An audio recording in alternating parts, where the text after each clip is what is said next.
Kawawa ka naman, be. Nireject ka ng crush mo. Ang pangit niya kasi. Tara na nga, baka mahawa pa tayo sa kapangitan niya. Humanda kayo sa akin.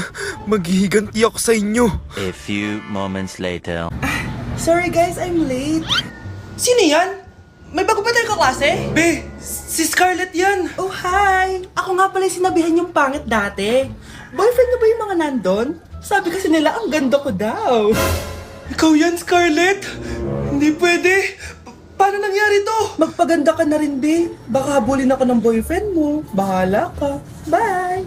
Uy, Scarlett, ang ganda mo na. Anong sikreto mo? Maligo din kasi kayo, be. Hala, di ba siya yung nag-reject sa kanya dati? OMG. Sorry nga pala sa nasabi ko sa'yo dati, pero sure na ako ngayon na gusto kita.